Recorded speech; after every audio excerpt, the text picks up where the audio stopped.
Ladies and gentlemen, this Red Gaming Tetocom video, we're going to be discussing further the Xbox One versus PlayStation 4.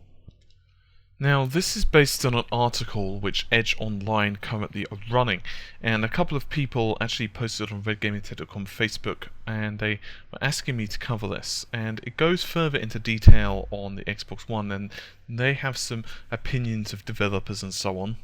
So before we go super in depth into this, let's have a bit of background. Developers have been speaking out for a while now on both the Xbox One and the PlayStation 4. Albert Penello of Microsoft, along with Major Nelson, have of course started to defend the Xbox One, and it became kind of a slugfest actually on a couple of different message boards between themselves and members, as people started to challenge them. What the hell's going on? People were asking. The numbers don't even make sense. And then the ESRAM memory fiasco in terms of the bandwidth. Mark Cerny, on the other hand, hasn't really said much recently. He's been fairly quiet. Obviously, he's pretty much sowed the seeds. He's given all the information that he feels is confident right now. So developers themselves are starting to weigh in and give opinions. Just the other day, a developer actually stated that, well, the PS4 is 50% faster. And that was a People Can Fly ex-developer, by the way. And Microsoft somewhat responded back on Twitter by stating, "Oh, well, sorry, we've not even heard of him." And so it's been kind of a back and forth. So Edge Online, as I said, have been running this article.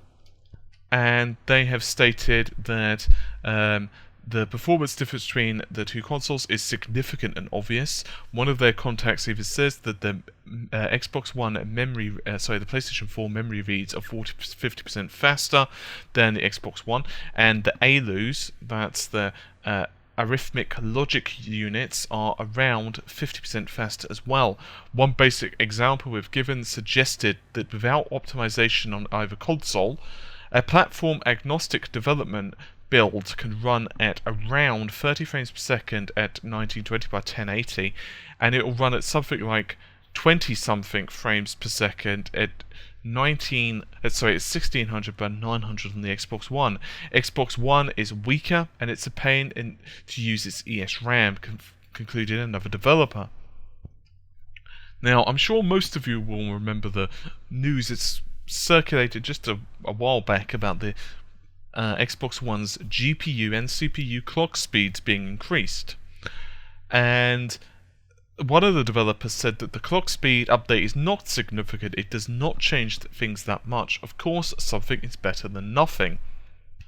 Another developer stated that their drivers have been really hurting them, and another even described the GPU, the graphics drivers of the Xbox One as, and I quote, horrible.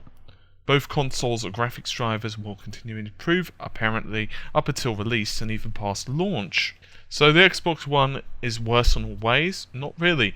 Another developer weighed in, and they said, and I quote, "Let's say you're using procedural generation or ray tracing via parametric surfaces. That is, using a lot of memory writes and not doing much texturing or ALU.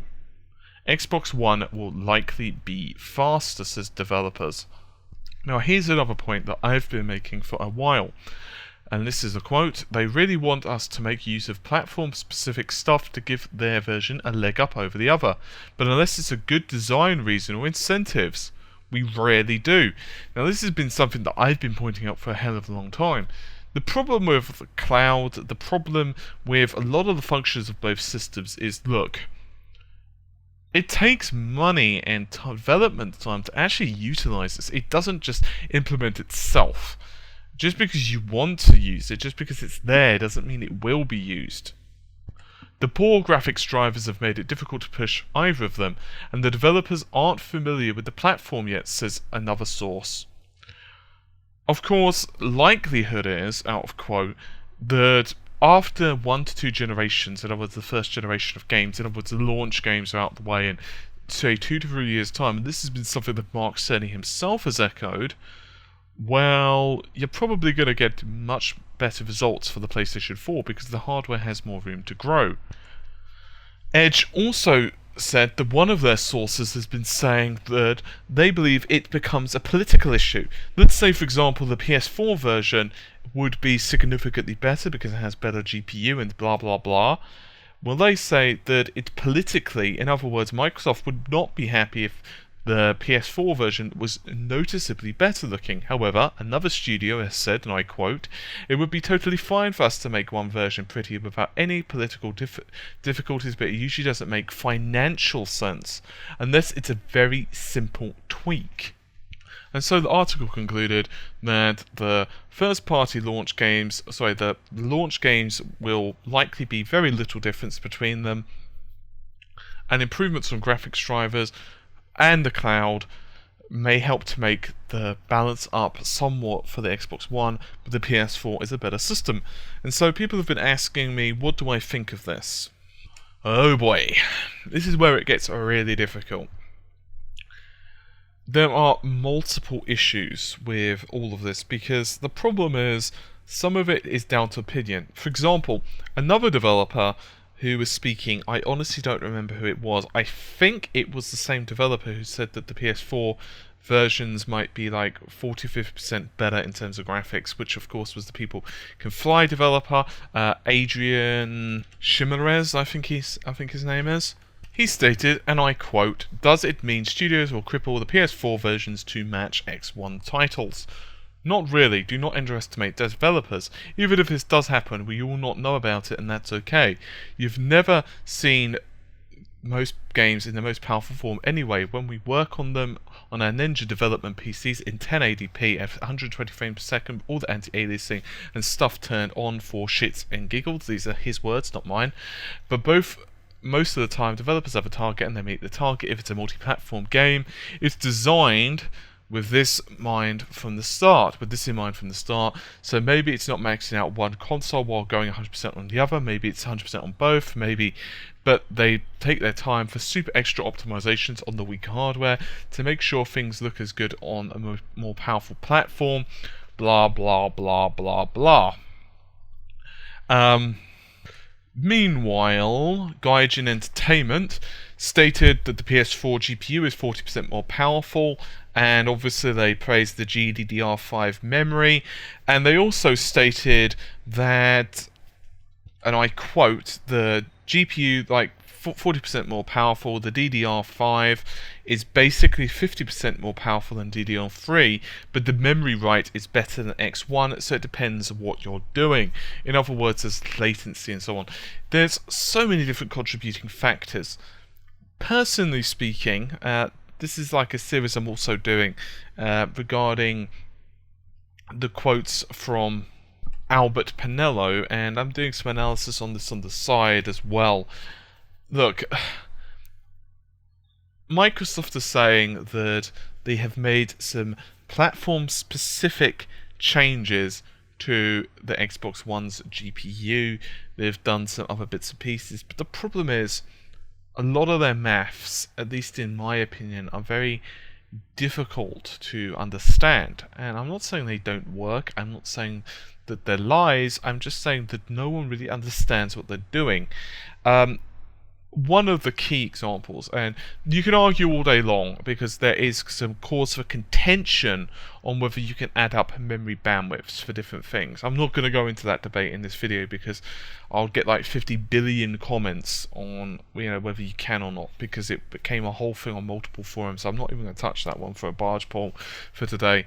But one of the things that I would completely concur with is that, look, I don't care what the memory bandwidth is of the ESRAM. The bottom line is, it's a tiny little memory pool, right? It's titchy. It's microscopic compared to the GDDR5 memory or the DDR3 memory. And from what we understand from Intel, so obviously Intel don't give a crap about the PlayStation or the Xbox One, but they do have their own GPUs, of course, for the PCs and so on that they do give a crap about, and they do have 32 megabytes of embedded memory. That's what they started with, and then they said that they didn't believe it was enough for the future, so they increased it to 128 megabytes, and as it turns out, they actually said that they got a very good hit rate with the 32 megabytes, but they said that they didn't believe it was enough to basically be safe for the future, right? So I think this is going to be the same problem as far as what we understand, and I'm pointing that out in massive blocks, or like huge billboard-sized letters. As far as what we understand, the users, the developers, you as a user don't care, but the users, as in like the developers, they do care. And as far as what we understand it, they have to do a lot of the micromanagement of the ESRAM by itself. That's kind of an issue, because it basically means you have to make sure constantly that the code itself is going to fit in and it's going to be optimized well. So it's very difficult to know right now. There are a lot of different things. As I said, I'm doing analysis of this myself. Developers are weighing in quite heavily. You had, what was it now? The Resogun developers. I've got so many tabs open, sorry. The Resogun developers, of course, also spoke heavily about this. They were very, very happy about the various different performance elements of the PlayStation 4. They did state that the PS4 has a great low level, is very good in low level graphics API. The problem is it can be a bit tricky to use. I've done another development video on this today, so you can check that out. I'm not sure which of these is going to be up first. Probably depends on upload time, so probably this one, to be honest, because the other one's very lengthy, but that goes into a lot of the PSSL, which is a PlayStation specific shader language, or PlayStation's shader language, should I say. There are other issues, like some developers have said, well, you know what, the Xbox One Azure package, Azure of course being the cloud service which powers the Xbox One, they said that it's really great. They have huge respect for it, and this is, for example, Titanfall. That those developers have said it's amazing. Developers behind Forza have said that it increases, AI. Yeah, it's going to be very tricky. I personally think that, look, on board right now, it's obviously the PS4. You could do as much optimization as you would like, but in my personal opinion, from what I'm reading, there's just no way you can make up with that type of deficit. Unless Sony's toolchains at the start really suck, and from what we understand they don't, then it's going to be very difficult for them to make up for that type of deficit. With cloud, the problem is I have issues with how many developers are really going to want to push it. You tell me, I don't know yet, because I am not a mind reader, I am not a future, I'm not a fortune teller, I am not, clairvoyant, I do not have access to the future, and I do not own a time machine. I know there's various different things which basically say the same thing. My point being that no one really knows how developers are going to utilize some of those functions. I would, however, say that I personally, if I were developing a PlayStation, if I was developing a console, and this is something that I've been asked a couple of times, how would I have designed it?